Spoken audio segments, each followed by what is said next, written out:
Heho Pop Gengs,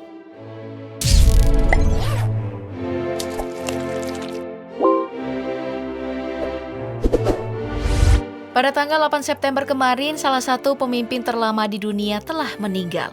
Ratu Elizabeth II yang telah menjabat sejak tahun 1952 silam, meninggalkan keluarga tercinta dan seluruh orang-orang yang mencintainya.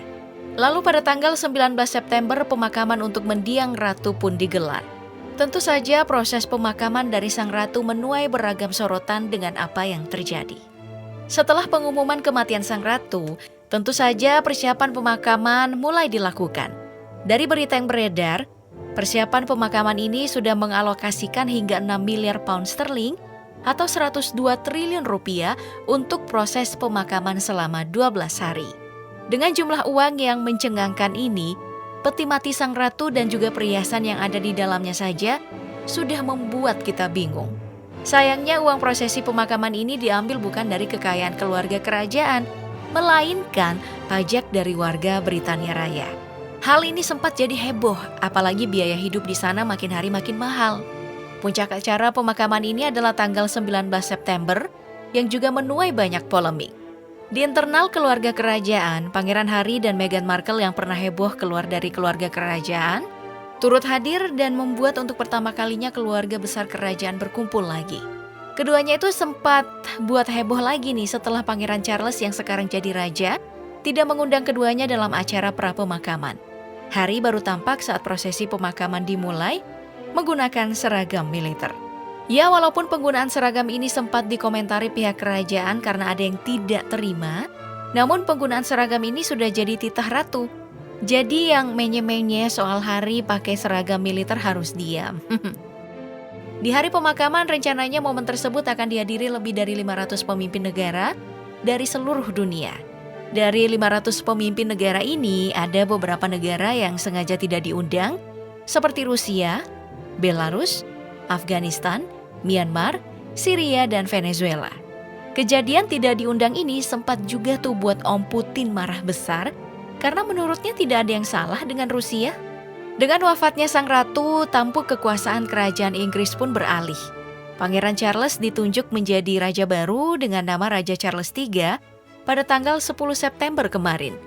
Pengangkatan Raja Charles III ini tentu menjadi sebuah problematik baru. Apalagi sesaat setelah dilantik, sebuah video beredar yang mempertontonkan sifat angkuh sang raja. Bahkan banyak yang bilang sifat Raja Charles ini 11-12 sama Donald Trump.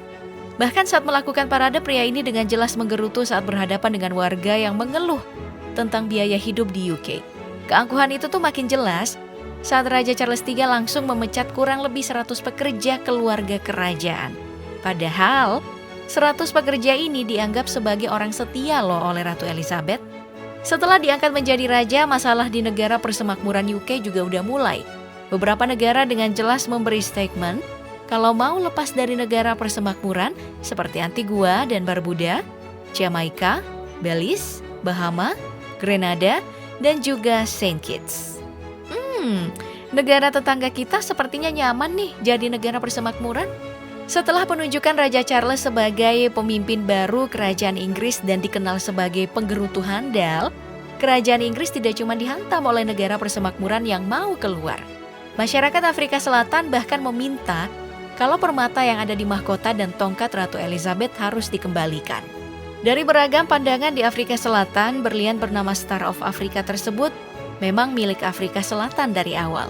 Makanya pihak kerajaan harus mengembalikan berlian mahal tersebut. Apalagi semasa jadi negara persemakmuran, Afrika Selatan mengklaim kalau tidak mendapat manfaat positif dari Inggris. Kalau Ratu Elizabeth aja dianggap wadidaw, bagaimana dengan Raja Charles III yang baru aja naik tapi udah langsung viral ya? Dari semua sorotan polemik yang terjadi, sosok dari Ratu Elizabeth II memang lumayan kontroversial. Namun tidak satupun yang bisa menampik kalau sosok ini tentu akan dirindukan oleh semua orang. Karena dia memang sangat dicintai. Kecintaan ini tuh dibuktikan dengan beberapa hal yang dilakukan eksklusif untuk mengenang sang ratu. Contohnya dari Liga Inggris yang menunda 11 pertandingan penting musim ini untuk menghormati prosesi pemakaman sang ratu. Bahkan, pertandingan antara Arsenal dan juga Manchester City yang rencananya bakal digelar 1 bulan kemudian, juga harus ditunda.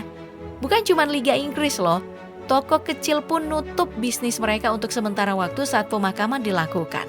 Selain itu, pihak rumah sakit juga libur saat prosesi pemakaman dimulai.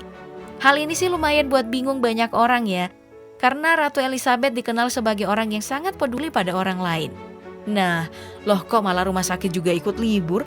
Padahal ada pasti orang yang minta pertolongan. Di sisi lain, pertelevisian Inggris juga mendapat sorotan nih. Ketika semua channel TV utama menyiarkan hal tentang Ratu, siapa sangka kalau ada stasiun TV bernama Channel 5 malah menayangkan film kartun Emoji Movie.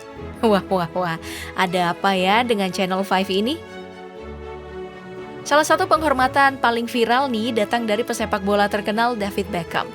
Pria ganteng yang satu ini rela antri 12 jam untuk berbelasungkawa langsung di depan peti sang ratu. Antrian panjang ini memang lumayan gila sih.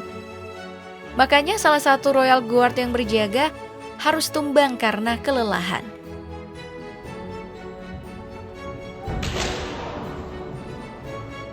Nah, pada tanggal 19 September kemarin, secara resmi hari duka di Inggris selesai dan ditutup dengan pemakaman megah sang ratu. 12 hari masa duka yang menelan uang tidak sedikit tadi dinamakan dengan Operation London Bridge. Setelah menjabat selama 70 tahun, Ratu Elizabeth telah menjadi ikon yang tidak tergantikan bagi dunia dan utamanya Inggris. Kematiannya tentu akan mengubah banyak hal dan membutuhkan banyak banget biaya. Semua hal yang memiliki cap dan juga foto ratu akan diubah untuk menunjukkan perpindahan kekuasaan. Mulai dari uang, perangko, paspor, dan juga seragam militer akan diubah. Bahkan lagu kebangsaan di Inggris dan negara persemakmuran juga akan diubah. Rincian dananya emang belum keluar sih, tapi jika melihat pemakaman memakan lebih dari 100 triliun rupiah, mungkin aja rencana pengubahan semua hal tadi memakan 2 hingga 3 kali lipat lebih banyak. Hal ini tentu jadi mimpi buruk bagi masyarakat di sana ya.